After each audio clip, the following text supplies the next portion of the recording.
Ulit. Namin ako sa baby. Ito yung mga ka-idol. Ang sama ng panaginip ko. Umalit naman yung kasamaan ng panaginip. Yung kotse ko mga ka-idol. Pumunta ako ng ibang barangay. Wala nang gulong. Yung gulong tinabi na lang. At tinanong ko yung isang lalaki, sino nagtanggal ng gulong? Sabi niya siya daw. Ang laki-laki ng katawan. Hinahamon ko ng suntukan mga ka-idol. Kasi panaginip lang yun. Kasi sobrang galit ko na.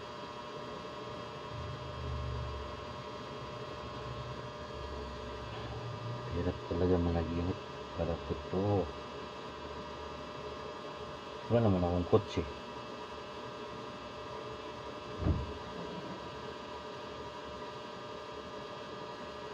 Bago na ako mga idol.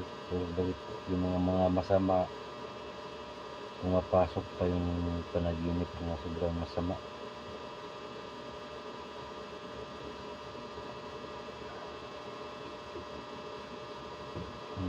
Parang hindi ko na kaya, pumunta ako ng pulis. Nahiram ako ng baril. Sama ng panaginip ko ngayon. Pumunta na ako sa ibang barangay. Tapos dalawa kami ni Jeremy. Tapos May, dito ka muna, May. Hoy. Tapos yung kotse ko tinanggal ng gulong. Naka-parking mo doon. Nakita ko si Bor Aduna. Si Bon, si Sir Bon, idol. Ngayon, nagdangilangan si Sir Bon, nagligo ng pools. Pero siya lang.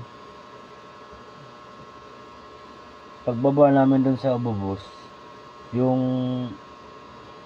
kotse ko, wala nang gulong, yung isang gulong sa kabila. Ngayon, nagtambay doon nga sa tricycle. Tinanong ko kung sino nagsisira ditong kotse ko.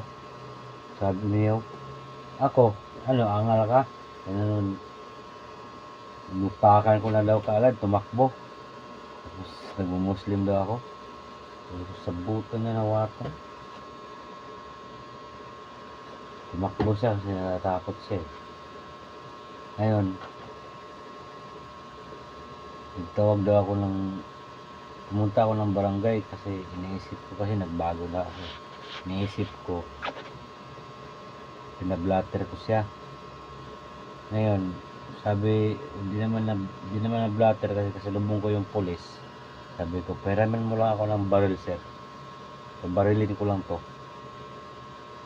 Yun yung panaginip. Ang sama! Mahirap na naginip. Bago na kami. Ayun. Ang kwento. Ayan guys, bibi. Katabi ko. Sama ng panaginip.